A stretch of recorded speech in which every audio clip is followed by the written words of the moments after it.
Hello दोस्तों, VNM chemistry में आप लोगों का बहुत बहुत स्वागत है। तो बेसिकली बच्चों, आज हम लोग जिस टॉपिक के ऊपर बात करने वाले हैं उस टॉपिक का नाम है डिकम्पोजिशन रिएक्शन। आज हम लोग समझेंगे कि आखिरकार डिकम्पोजिशन रिएक्शन क्या होता है, इसमें कैसे रिएक्शन होता है। तो सबसे पहले छोटा छोटा बात है, देखो ज्यादा बहुत ज्यादा जानने की जरूरत भी नहीं है, बहुत बड़ा बड़ा तीर मारने की भी जरूरत नहीं है। पहले छोटा छोटा अगर कॉन्सेप्ट क्लियर होगा तो बड़ा वाला ऑलरेडी क्लियर हो जाएगा। तो देखो कैसे, जरा समझते हैं। सबसे पहले हम लोग यहाँ पे जो समझने वाले हैं, जरा ध्यान देना। डिकम्पोजिशन का मतलब होता है टूटना। क्या होता है? टूटना। अब यहाँ पे देखो, डिकम्पोजिशन का मतलब पता चल गया कि टूटना होता है।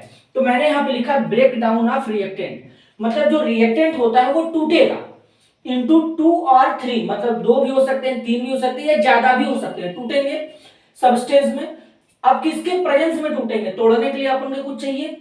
डेल्टा का मतलब हीट होता है, एच का मतलब लाइट होता है, इलेक्ट्रिसिटी का मतलब इलेक्ट्रिसिटी होता है। तो रिएक्टेंट को तोड़ने के लिए हमें जो चाहिए, हीट, लाइट, इलेक्ट्रिसिटी, कुछ भी चाहिए। इन तीनों में से कुछ भी हो सकता है तोड़ने के लिए। तो जब वो 2-3 पार्ट में टूटेगा तो उसी को हम लोग डिकम्पोजिशन रिएक्शन बोलेंगे। मतलब किसी एक सब्सटेंस का पर्टिकुलर 2-3 पार्ट में, भाग में टूट जाना। अब देखो, जैसे ये FeSO4 है, ग्रीन कलर में होता है, इसको फेरस सल्फेट हेप्टाहाइड्रेट कहते हैं। ये कैसा होता है? ग्रीन कलर में होता है। सबसे पहले जब इसको हीट करोगे तो इसमें जो 7H2 है, पानी के जो मॉलिक्यूल है, ये बाहर निकल जाएंगे। तो FeSO4 क्या हो जाएगा? अलग हो जाएगा। फिर FeSO4 लो, जब इसको हीट करोगे, ये देखो हाइड्रस था, हाइड्रस का मतलब इसमें पानी था। अब यहाँ पे एनहाइड्रस है, मतलब इसके साथ में पानी नहीं है। तो हीट करोगे तो ये टूटेगा Fe2O3 में। और ध्यान देने वाली बात यह है कि Fe2O3 तो सॉलिड ही मिलेगा, लेकिन SO2 और SO3 गैस मिलेगा। मतलब जबरदस्त रिएक्शन भाई साहब, इसमें 2 गैस एक साथ बाहर निकल रहा है, वो भी सल्फर डाइऑक्साइड, सल्फर ट्राइऑक्साइड। और सबसे मस्त बात तुमको बताता हूं, ये दोनों के दोनों गैस क्या होते हैं? एसिडिक नेचर के होते हैं। तो इस बात को ध्यान देना। अब देखो, तोड़ने का अलग अलग प्रोसीजर होता है। पहला है थर्मोलिसिस, या जिसको थर्मल डिकम्पोजिशन कहते हैं।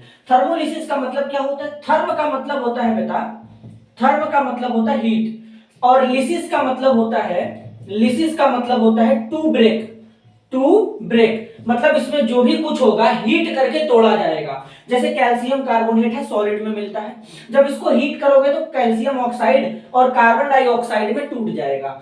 अब जैसे लेड नाइट्रेट है, लेड नाइट्रेट को जब हीट करोगे तो लेड ऑक्साइड में टूटेगा, और साथ में देखो यहां भी 2 गैस निकलेगा, एक NO2 दूसरा O2। और सबसे मस्त बात यह है कि जो NO2 गैस होता है वो ब्राउन कलर में होता है बेटा। कैसा होता है? ब्राउन कलर में होता है, मतलब भूरे रंग का होता है। अपन टेस्ट ट्यूब में लेड नाइट्रेट भरेंगे और इसको हीट कर देंगे। केवल जैसे हीट करेंगे कुछ टाइम बाद यहाँ से इसके जो माउथ है, यहाँ से भूरा भूरा रंग निकलेगा, ब्राउन कलर का निकलेगा, धुआं निकलेगा। तो वो जो गैस होगा वो क्या होगा?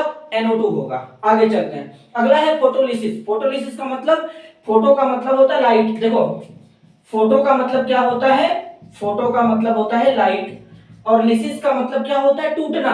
तो इसमें क्या होगा? लाइट के प्रेजेंस में होगा। जैसे AgCl है, जब इस पे लाइट पड़ेगा, सूर्य का प्रकाश पड़ेगा, मैंने सनलाइट लिखा है, तो सिल्वर अलग हो जाएगा, क्लोरीन अलग हो जाएगा। इसी तरीके से AgBr है, सिल्वर अलग हो जाएगा, ब्रोमीन अलग हो जाएगा। इनका यूज फोटोग्राफी में करते हैं। आगे चलते हैं। तीसरा है इलेक्ट्रोलिसिस। अब इलेक्ट्रोलिसिस का मतलब क्या होता है? इलेक्ट्रोलिसिस में इलेक्ट्रो का मतलब होता है, इलेक्ट्रो का मतलब होता है इलेक्ट्रिसिटी, और लिसिस का तो मैंने बता दिया टूटना। तो जैसे पानी है, अब पानी, पहले ध्यान से सुनो।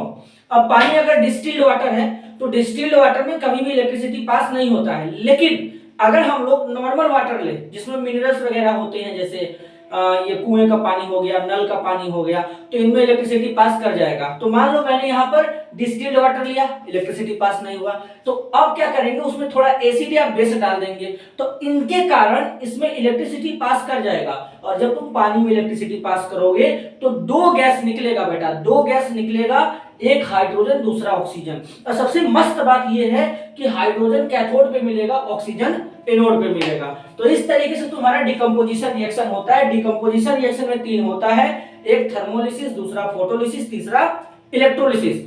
थर्मोलिसिस हीट के प्रेजेंस में होता है, फोटोलिसिस लाइट के प्रेजेंस में होता है, और इलेक्ट्रोलिसिस इलेक्ट्रिसिटी के प्रेजेंस में होता है। इन तीनों कंडीशन में इसी तरीके से हमारा डिकम्पोजिशन रिएक्शन होता है। तो अगर तुम लोगों को डिकम्पोजिशन रिएक्शन समझ में आया तो वीडियो को लाइक करो, ज्यादा से ज्यादा लोगों तक शेयर करो। मिलते हैं अगले वीडियो में, तब तक के लिए धन्यवाद।